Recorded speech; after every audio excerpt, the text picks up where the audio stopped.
Hello, welcome to another video. Today we're going to do a rundown of the Chaos Cult team that releases on Saturday in the Ashes of Faith book. So, a quick introduction. They have the Infiltration and the Seek and Destroy archetypes. I think you're probably going to Seek and Destroy. Infiltration, I think, correct me in the comments if I'm wrong, but it's widely held to be just the worst archetype there is in the game at the moment for score ability. So I'm pretty sure with these you're going to go Seek and Destroy and try and kill people. In terms of your operatives, you get 1 Cult Demagogue, 2 Blessed Blades, 10 Chaos Devotees, 1 Iconarch, and 1 Mind Witch, and no choices, no weapons, so this is going to be a very short slide. You take your things and away you go. So, now we get some more lingering texts. So, Mutation and Accursed Gifts. So, unless you've been living under a rock, you understand the gist of what this team does. They mutate their weakest little guys into first a mid guy called a Mutant, and then a quite powerful guy called a Torment. So, let's go through the rules and try and explain some of the nuance there, which I noticed some of the larger channels have kind of got cast confusion on this particular element of the game, which I'm sure I will now mess something up after sounding so superior, so feel free to correct me in the comments when I inevitably do. So, mutation. So, the cliff notes are, you sometimes get an option to mutate, and when that happens, you can upgrade a Devotee, who are your little weakest guys that you get 10 of, into a Mutant, or a Mutant into a Torment. Or, if you have one of the triggers to mutate, and you don't want to, perhaps because you've used all of your mutants, you can heal a model instead. You can't mutate a model more than once per turning point by any means, so you can't mutate in turning point 1, you can't have any torments, it's impossible. You cannot go Devotee, Mutant, and Torment on the same guy. And, like the houses and hotels in Monopoly, you are capped by the number of playing pieces that you are given. So you cannot have more than 3 Torments or more than 5 Mutants on the board at once, because those are the number of models that you get in the set. But if one of your mutants should die, you had 5 and 1 dies, you can then mutate another Devotee into a more different mutant. Likewise, if you replace a mutant operative with a Torment, you can then replace a different Devotee with a different mutant. How can we mutate our guys? Well, at the start of each turning point, you can mutate as many models as is the turn number. So, turning point 1, you can mutate 1 model. Turning point 2, 2 models. 3, 3 models. And 4, yes, 4 models. You also have an action on your leader, on your demagogue, which lets you mutate a model. So, in turning point 1, for example, you can mutate 1 model from the ability to mutate 1 model at the start of every turning point, and you can mutate 1 model from your demagogue. And there's not a lot your opponent can do about that at the start of turning point 1. However, there is a third way to try and mutate an operative. If a Devotee, who are, we'll see in a bit, they're very weak and piddly, if they should manage to get into a combat, deal damage in that combat, and then survive the combat, they can mutate. Now, that's quite nasty, because if we look at this, I realise I haven't actually read the rules, but you know, you have eyes. That is quite nasty, because if we look down in the rules here, when a friendly operative mutates into a new operative, swap the miniatures, ensuring the centre of the new miniature's base is as close as possible to that of the old miniature. This can put it within engagement range of enemy miniatures, and if the old miniature was, the new miniature must remain there impossible. Any wounds is lost or ignored. The new operative has full wounds remaining. So even if you just about survive on 1 wound, you can then come back as a fully fledged mutant, still in combat with that 1 guy, because I'm guessing the only way to pull this off will be to try and parry most of your opponent's hits and just try and score 1 normal hit just to do a tiny amount of damage. Yeah? So that's good. That is good. You can potentially then get that. It's a difficult thing to aim for, I guess, but it's nice to have the option. Okay? Now, when you mutate, you have to also pay attention to the Accursed Gifts section. Now, this is a bit that people get a bit wrong, effectively, and it is very wordy for what is, I will sum it up quite simply. Okay? When you mutate your first mutant, so you rotate a Devotee into a mutant for the first time, you select one of the 6 gifts. Then, Following that, that mutant and all future mutants for the entire game have that gift, right? And then, when you mutate a mutant into a Torment for the first time, you select another gift. And from that point on, all Torments, that one, all future and past Torments, well, no, all future Torments, there will be no past Torments, have that gift.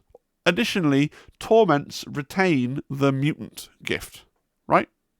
That is essentially what all that text says. So there are 6 gifts to choose from. If you really wanted to be a maverick, you could roll a d6, because there are 6 of them. You shouldn't, because barbed is really bad, but you could. So you've got winged. Winged gives you a pseudo fly.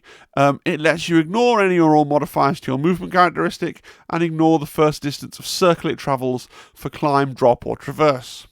I'm guessing that this was fly at some point early in the playtesting, and they had to change it to kind of this weird pseudo fly, right? Fleet adds an inch to your movement characteristic.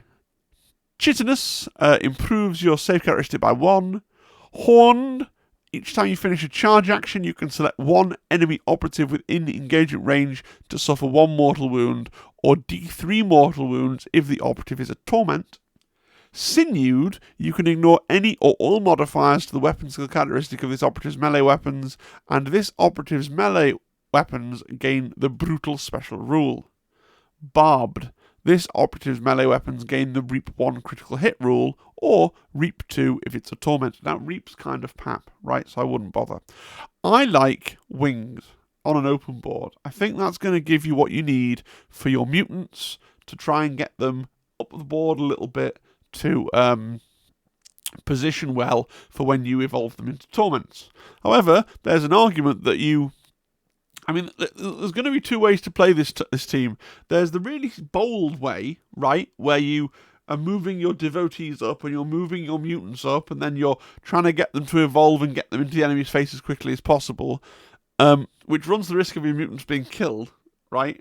Or you can try and play it cagely, where you keep, because you can start the game, and we'll get into this a bit later on, you can basically start Turning Point 1 with 2, or you can ensure that you finish Turning Point 1 with 2 mutants, because you make a mutant at the start of Turning Point 1, and then you use your leader to make a second mutant, and you could hide those mutants away somewhere where they'll be safe, so that in the start of Turning Point 2 you can instantly evolve those 2 mutants into torments and have 2 of your 3 torments out, but there are 2 of your 3 torments in a pad position, right? The riskier, high risk, high reward play is to try and get your mutants forward, right, in the game, try and get them forwards, and then evolve them at a position where they're further forward and can charge and things.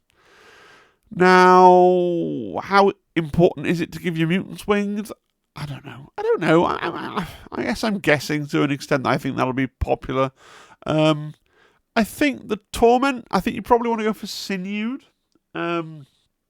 So, ignoring all modifiers to weapon skill, they have a lot of wounds, Torments, and it's just getting them injured. When they're injured, they've still got a lot of life in them, because half of quite a lot is still quite a lot. So ignoring that modifier is pretty good, I would have thought. And gaining Brutal is just going to make you... Brutal's a really good special rule, right? So gaining Brutal is just going to make you even better in combat. But I could be wrong. If you've got better thoughts, and obviously you're going to want to vary it up on the situation. If they've got a lot of really powerful guns that are really pinning you down, maybe you want to go for Chitinous. Perhaps there's a situation when you want to go for Horned. I think Horned is a bit too... D3 mortal wounds is just a bit too random for me to care about somehow. And Barbed's just bad, I'm pretty sure. And potentially, if you're against, ironically, another Chaos Cult, I might consider Reap, just because this really does lend itself to clustering up in a big ball, as we'll see in just a moment. So the Demagogue, he's your leader. So let's cover the basics first. APL 2, GA 1, move of 3, def of 3, 5 up save and 8 wounds. He is like your Billy basic leader from standard template leader, right? He has an okay weapon in that he has a pistol which is naff but has a longer range than his stave. His stave has a really short range, but it is 3/6 stun. hitting on 4s, and then you can do the same damage in combat if you wanted to do that for some reason, or if you were charged. But this is really kind of like the interrogator, to be fair. This guy is mainly a guy for buffing your forces. So what this guy has is 3 buffing abilities. So Accursed Benediction, for an action point, you can evolve a friendly Chaos Cult operative within red of the operative. You can mutate him, yeah? So he mutates. Really, really important to your team. Probably going to do this in the first 3 turns if you can. By turn 4, you may not need to, or remember that you can also use this as a heal if that's what you want to do. So, yeah, worth doing that, I think, most turns. You've got Induced Slaughter for 1 AP. An operative visible to him within red of this operative can immediately perform a free fight action. Good. I mean, really good, but you're going to have to move him up with your team for the range red thing, and you're going to want to use Accursed Benediction. So how often are you going to feel able to use Induced Slaughter? Induced Slaughter is really good, though. And in Sight Urgency, 1 friendly Chaos Cult operative visible to him within red of this operative can immediately perform a free dash or charge action. Okay, but if you charge, you can't move more than blue. So effectively, you're dashing into melee range, right? Again, quite useful, but again, it's competing with you. Only got 2 AP. You've got no comms type model in this team, no way of boosting your AP, or not that I've noticed so far. And so, move Accursed Benediction is going to be what you're doing with him a lot of the time. I would have thought, right? The Blessed Blade. So you get 2 of these, and they are your only early game melee bunch, right? They're really the only real big threat you have on the board, melee-wise, early game, and really one of 3 damaging pieces that you have at all until you get your Torments up and running. So they have power swords. They hit on 4s.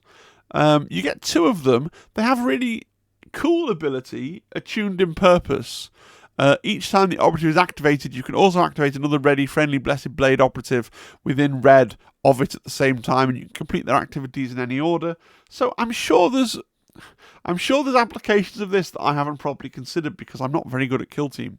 Off the top of my head, though, you could charge with one and then charge with the other, and then fight with either of them and get the bonus right to having a friend, and then still go on to fight with the other one. I'm sure there are some other applications to that, though, that are a bit better than that. Yeah, this data sheet makes me feel stupid because I can't immediately see why it's good, but I have this itch in the back of my skull that says that it is. They also have Cut Them Down, which is another one of these abilities that's like, well, if you start a fallback action while in engagement range of the operative, you can use the ability, and if you do, the operative has D3+1 mortal wounds before it moves. Yeah. I've said this before. I think, again, on the Inquisition team, it's a tar pit ability on an 8-wound model. So, yeah, if you've charged a guard plasma gunner, it might put the guard plasma gunner off falling back and trying to do something else, right? But most things that you're in combat with, if they're getting a turn where they could fall back and it's their turn, and you've had a fight phase already, I mean, maybe you've done the thing where you've charge locked them and then you can force them to fall back and waste 2 AP, but you've only got 8 wounds. I can see if you've gone and you've charge locked somebody, and then it's like and then you're on full health, and they can't definitely do 8 wounds with you, and they don't fancy fighting you because you might well kill them, and then you try and fall back. But why are you charge blocking with one of your only decent melee models? Why would you not want to? I don't know. Maybe it's a good tactic. I just don't think it's logical to my brain. But then I don't win games very often. So, Icon Arc. I like an arc. The Icon Arc's pretty cool. First of all, a random flamer. So he's got a flamer. 6 dice, hit on 2s, 2, 3. Range red, torrent blue, like a big ass flamey flamer. Torrent blue as well, which is a lot of torrent potentially. Torrent has been talked about when the game launched and its limitations vis-a-vis everything having to be a legal target from the shooter rather than a legal target from the target, which is how you logically have it work. So that's kind of limiting. You can't really use it for clearing out bunkers or round walls or things that you would use a flamethrower for. But I digress. These arguments have been done and they're over a year old. He does the standard icon thing of counting his APL as being one higher than it is, which is nice. He also has 2 really good free buffs, right? So each time an attack dice would inflict damage on an enemy operative within 2 circle of this operative, you add 1 to the damage, and each time an attack dice would inflict damage on a friendly operative within 2 circle of this operative, you subtract 1 of the damage to a minimum of 2. Really good. Like, really, really solid model that you can move him, you can shoot your flamer, and all your buffs are just always on, and they're free, and they're amazing. And I feel like this team is trying to get you to just put things in a big ball. So you've got a big ball with your 10 cultists and your, your iron rack and your leader there, all just kind of milling around in the centre of the table, having a wonderful time, as long as your opponent hasn't discovered blast weapons, I suppose. But yeah, I quite like that. It's good fun. Excellent. The Mind Witch. So the Mind Witch is interesting and gives you something to do, and something that doesn't actually is an independent operative like the Mind Witch and the 2 sword guys are kind of independent of the whole buffing and mutating thing. It just really can go off and do its own thing. So it has Heinous Deluge. So first of all, it has some stupid fists, but it has 3 psychic actions. I just wanted to say Heinous Deluge again. 1 AP, psychic action.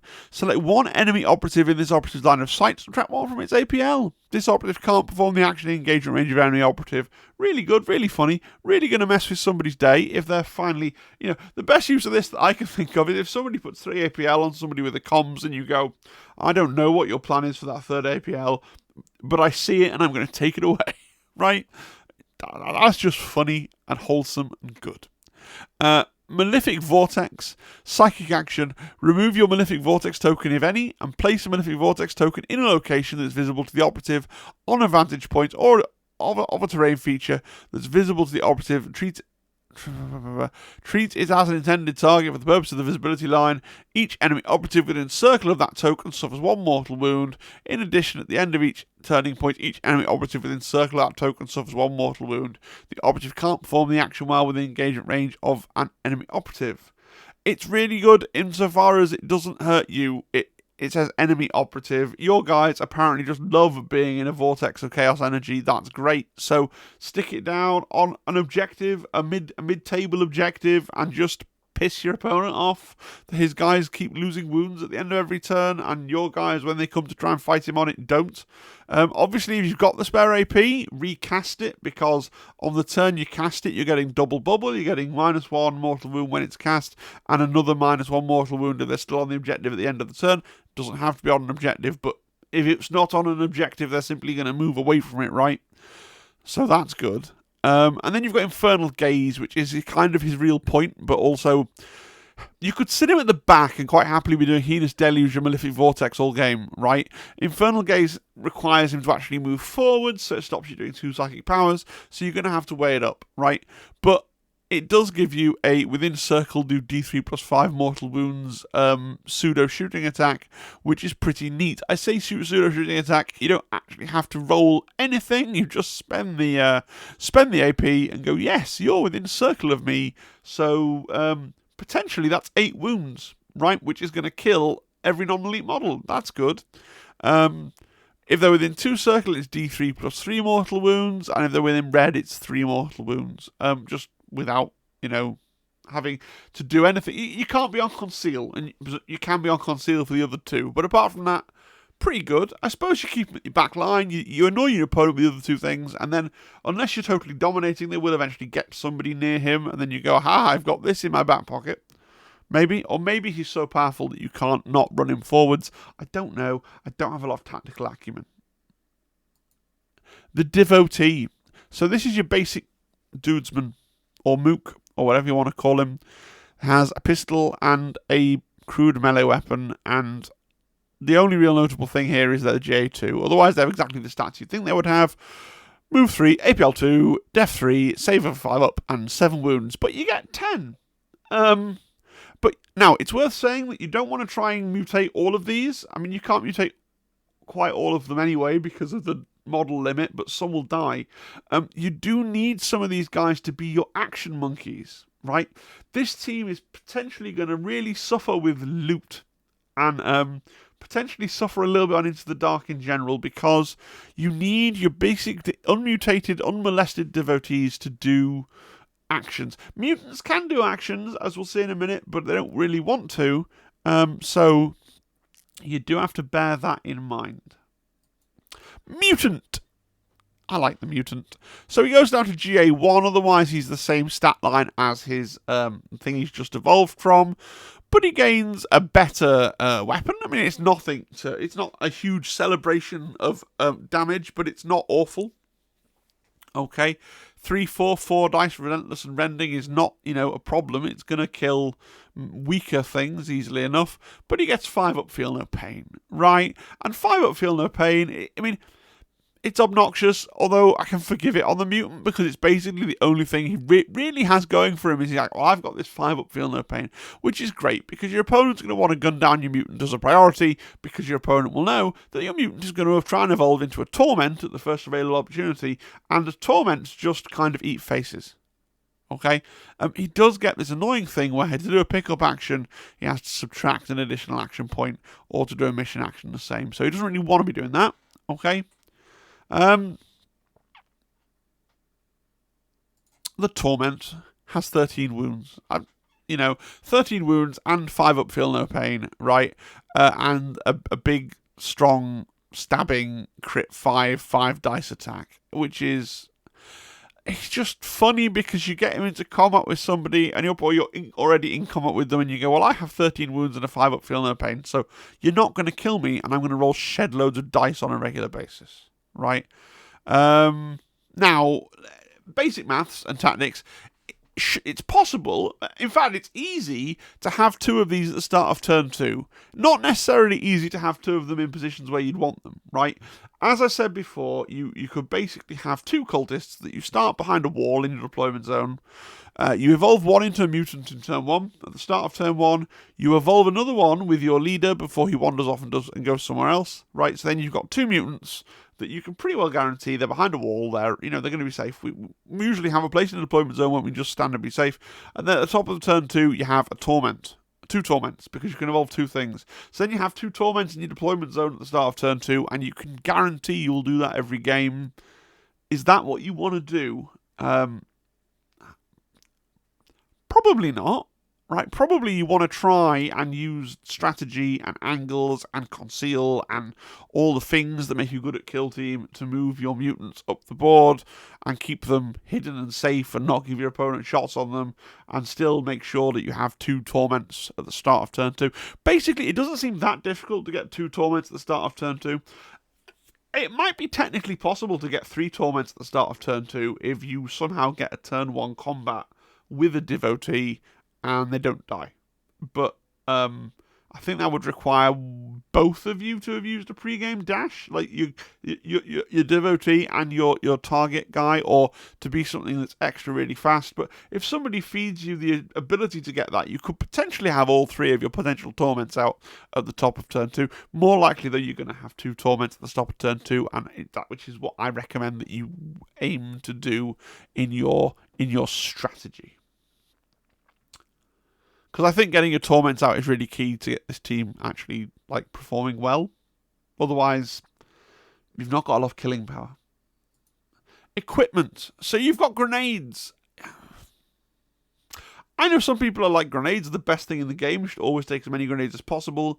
And I know that I'm not on that end of the spectrum because I don't even take frag grenades all the time. I would against this team, but I don't take frag grenades against Space Marines because what's the point?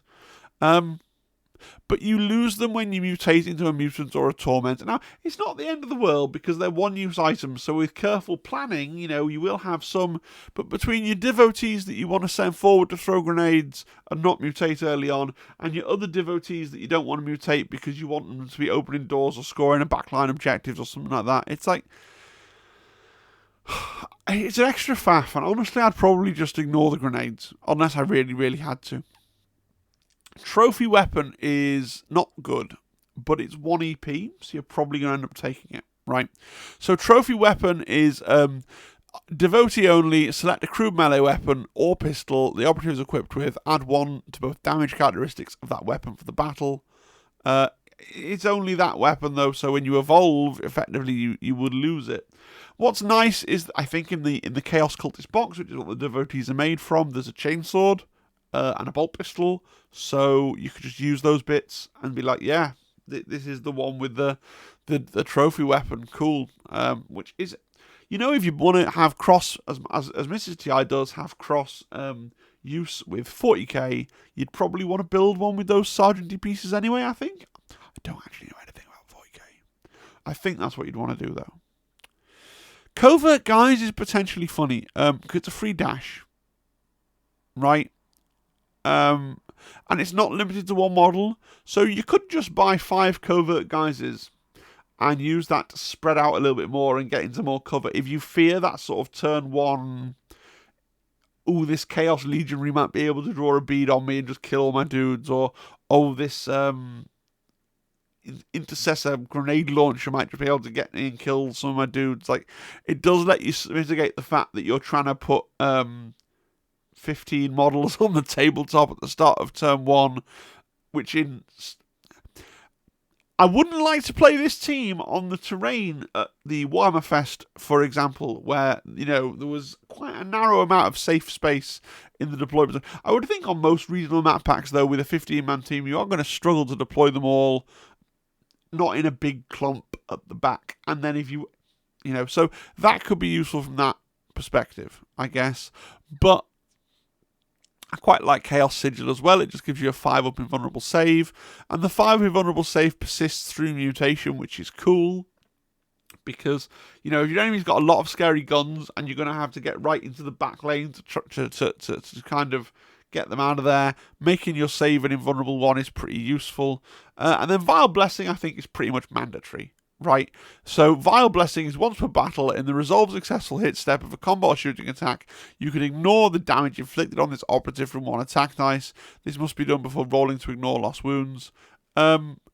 Just put it on your pocket cultist that is going to eventually be a Torment, and then when your Torment's charging up the field and gets into combat, it'll be even harder to shift. Or maybe it's a win more, and maybe you don't have to, but the idea of having all those wounds, and a 5-up feel no pain, and just having your pocket Vile Blessing to go, no, screw you, I'm not going to die, I will kill you, it just seems quite fun to me. Thank you for the notification sound. Ploys. So the ploys. So we've got, they're all 1 CP. We've got Exaltation in Pain. Until the end of the turning point, friendly Chaos Cult operatives are not injured, and each time a shooting attack is made against a friendly Chaos Cult operative that has less than its starting number of wounds remaining, you can reroll 1 of your defense dice. So this is really good. It would be really good without the second bullet point. Obviously, you're not doing it near the start of the game. But there are often times when, if you have an injured Torment, for example, especially if you didn't take the thing to ignore weapon skill penalties, you'd pay 1 CP just to make that one model not injured. So instead, you can pay 1 model in the strategic phase just to make all your models ignore injured. It's pretty good, right? You're probably going to start spending that, I would say, every turn 3, every turn 4, Fervent Onslaught, or Fervent Onslaught, I should say, because words have pronunciations. Until the end of the turning point, each time a friendly Chaos Cult operative fights in combat, in the roll attack dice step of that combat, before rolling your attack dice, you can retain 1 successful normal hit without rolling it. Yeah, so if you're going to have multiple combats, top of turn 2, maybe the top of turn 3, you're going to look at doing Fervent Onslaught as well, aren't you? Because you're a combat team, by and large, and this is quite a nice combat buff. Creatures of Nightmare. Until the end of the turning point, when determining control of an objective marker, any friendly mutant or torment operatives are within circle of, treat enemy operatives' total APL as being 1 less. This is not a modifier. I mean, this is just straight up really good and could win you the game. If you're positioned for this and you happen to be fighting on the objectives with your creatures, then yeah, obviously use this when it will make a difference. Sickening Aura. While an enemy operative is within circle of friendly mutant, torment, or dark commune operative, worsen the ballistic skill and weapons and characteristics of that enemy operative's weapons by 1, not cumulative. So again, you can really make your combat thing quite disgusting. You could try and use this. I think turn 2 you might go Fever Onslaught and Sickening Order just to have that really big turn 2 that we all like to see in Kill Team. Tactical ploys. Faithful Follower. Faithful Follower uses tactical ploy when a friendly cult demagogue, icon rack, or mind witch operative is selected as the target of a shooting attack. Select one friendly chaos cult operative, excluding one of the aforementioned operatives, visible to within circle of the friendly operative, and resolve the shooting attack against that other friendly operative instead. Really good, really important. And the problem with this team is that you always want to be keeping CP in your back pocket for Faithful Follower, because your icon rack and your demagogue are going to want to be up the field in the big horde of mooks. Aberrant Mutation uses tactical ploy when a friendly chaos cult operative, excluding a dark commune operative, is activated. Select an accursed gift for that operative to gain. So, in addition to any accursed gifts it already has. So this is quite funny, especially if you ended up with like you're 1 inch short of a charge when you measure it out, and then you go, oh, for CP I can get that accursed gift to get an extra inch of movement, which I will then go on to use to charge you in the face and kill you. That's quite nice. Frenzied Demise. Use this tactical ploy when a friendly mutant or torment operative is incapacitated. Inflict D3 mortal wounds or D6 mortal wounds if that friendly operative is a torment operative on one enemy operative visible to him within circle of that friendly operative. Meh. You know, you're only going to use it when your opponent's left on 1 wound or 2 wounds or something and you really want to go for it. I think this is going to be quite a CP hungry team, so, you know, between Faithful Follower, which you want to keep CP for, and then you've got 2 really good strategic ploys that are combat buffs. I just don't see you really having the opportunity to use this, but having it in your back pocket, if it happens that it would make a difference, and it happens that you have a CP, it's not a bad tool to have, it's just not one that you're going to use very often. And then finally, Unleash the Demon. I mean, this is a massive force multiplier. 1 CP, use a tactical ploy in a friendly mutant or torment operative's activation. It can perform a free fight activation during the activation. It can perform 2 fight actions during the activation, right? Bear in mind that this is a tactical ploy, so there's nothing I can see to stop you from doing the charge and the fight and doing the whole fight.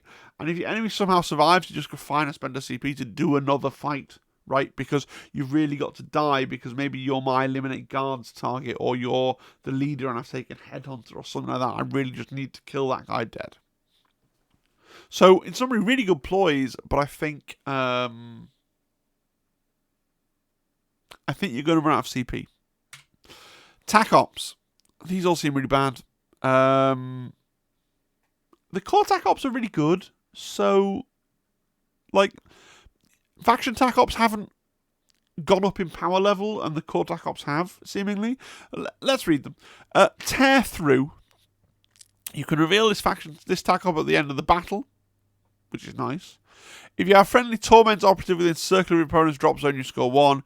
If you have a different friendly Torment operative within circle of your opponent's drop zone, you score another 1. Look, it's definitely scoreable, and it's nice that you can reveal it right at the end and go, by the way, I did this. And if your opponent doesn't remember that that's something you might have, like, they might reasonably think that you've got Headhunter, and they've denied you it, and they'll be like, oh, your face down card, that's Headhunter, and I've denied you it, da, da, da. And then you go, ha, it wasn't Headhunter at all, it was Tear Through, and I've scored 2 points. Good sir.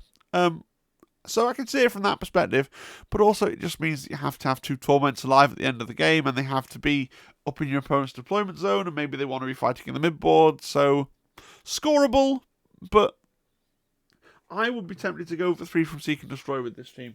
Right, that's just me. Profane Defilement.